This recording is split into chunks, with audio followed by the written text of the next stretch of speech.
The detector models Lorenz Deepmax X5 and X6 can both be used with a wide range of search coils, from small single or induction balanced double D to large frames with single or differential measuring technology. The Deepmax X6 also offers a GPS-supported data logging function, which facilitates the generation of color and contour maps in a matter of a few minutes with a computer. It only takes a few minutes to put on the belt and shoulder straps of the Lorenz Deepmax.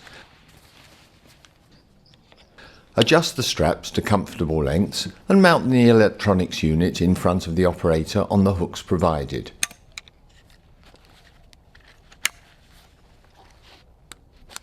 The X6 is supplied with the GPS USB model, and this is also fixed in front of the operator on the shoulder strap and connected to the coil. The external battery pack is connected to the electronics unit. The Deepmax is now ready for use.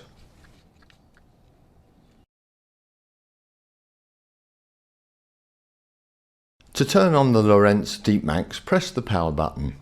Within a few seconds, the detector runs through a display check sequence and will reset various functions.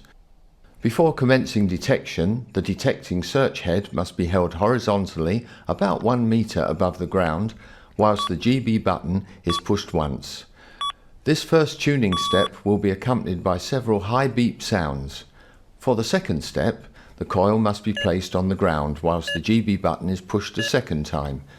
Several lower beep sounds and an arrow pointing to the ground on the display will indicate that the unit is tuning itself to the ground. The detector is now ready for use, and the coil can be moved from side to side in a systematical manner. If the unit was accidentally tuned whilst holding it over a buried metal object, the whole tuning process must be repeated, as otherwise misleading readings will occur. In addition to all functions available with the Deepmax X5, the Deepmax X6 is also equipped with the data logger function and the necessary GPS USB hard and software.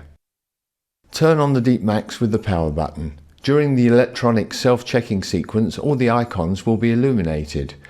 An automatic two-step ground balance tuning process is necessary. Step 1. Hold the coil horizontally above the ground, avoiding any metal. Press the GB button and wait for several high beep sounds whilst observing the coil icon and the arrow pointing upwards. Once the arrow is pointing downwards, perform step 2 by lowering the coil to the ground and pressing the GB button once again. After a few seconds, the low beep sounds will stop and the arrow icon will disappear, showing that the tuning process is complete. It is also possible to alter the ground settings manually by turning the G1 or G2 controls during operation. A number will indicate the setting. Finding the position with the lowest audio or bar graph indication is relatively easy. To open a menu, press the menu control until a function icon starts to flash. Rotate the same control to choose the required operation mode. Rotate the select control to alter the parameters.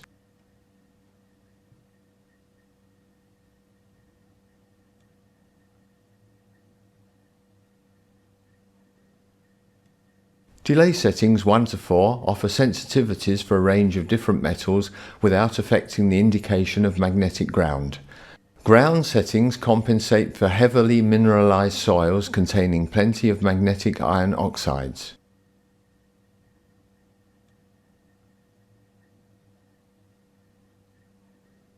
The filter will reduce the amount of noise received from power lines or radio transmitters.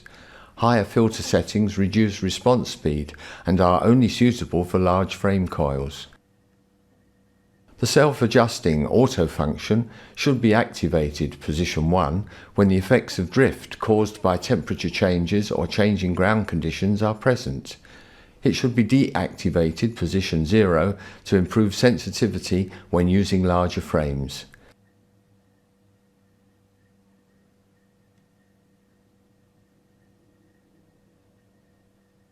Sensitivity. 1 is the lowest sensitivity, 5 the highest sensitivity.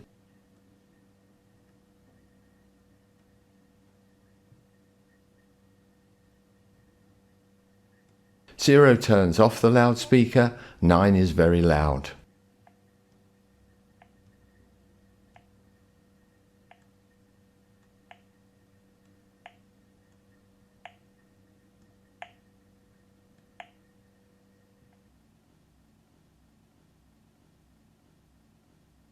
The D-log on the Deepmax X6 activates the data logger function.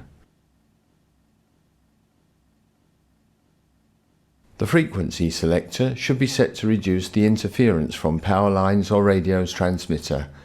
Choose a position giving low noise, little bar graph indications and weak audio response.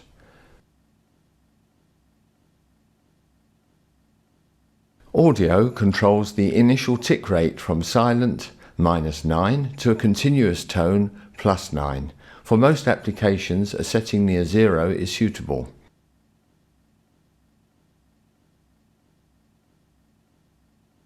Light adjusts the backlight of the display from 0 off to 9 bright.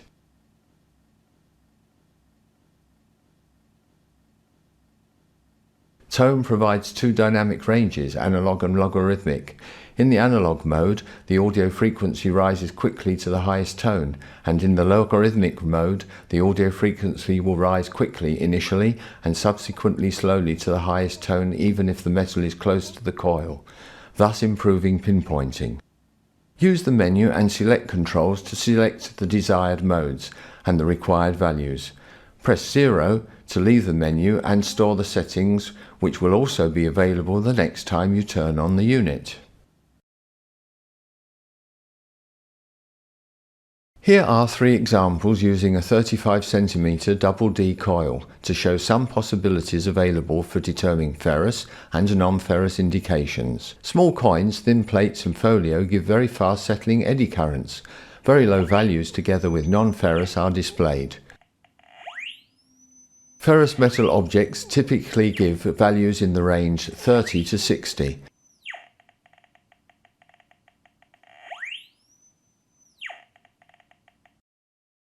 Occasionally, large ferrous metal objects will give a non-ferrous indication, however a reading between 50 and 60 indicates ferrous.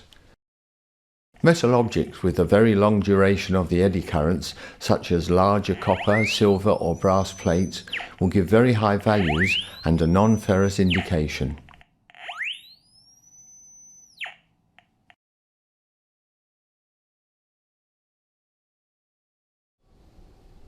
Before working with the Deepmax X6 data logger function, it is necessary to tune the unit to the ground. First, turn off the data logger by setting D-log to 0 and perform the two-step ground balancing procedure. Afterwards, turn on the data logger and with D-log set the required settings for meter, track, field and heading. The meter displays the remaining distance to the end of the track. The track indicates the number of the present track. The field shows the number of the field currently being investigated. The heading, in conjunction with the direction under the bar graph, indicates the direction the operator is walking. It is therefore possible to see if the tracks are parallel. To start with a new field, press 0 once and start walking along the first track. Press the 0 button repeatedly at the end of the first track in order to store the data. Walk backwards for the next track, pressing the 0 at the beginning and end of the track. Try to walk in a straight line and at a constant speed. On completion of the last track, press GB to store the complete field data onto the USB stick.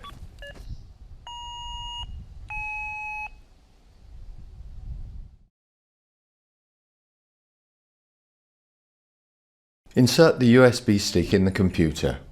Color and image maps can be generated with just a few clicks using the already installed Surfer and Scripter software. 6 different maps will be generated simultaneously when covering the ground with multiple tracks.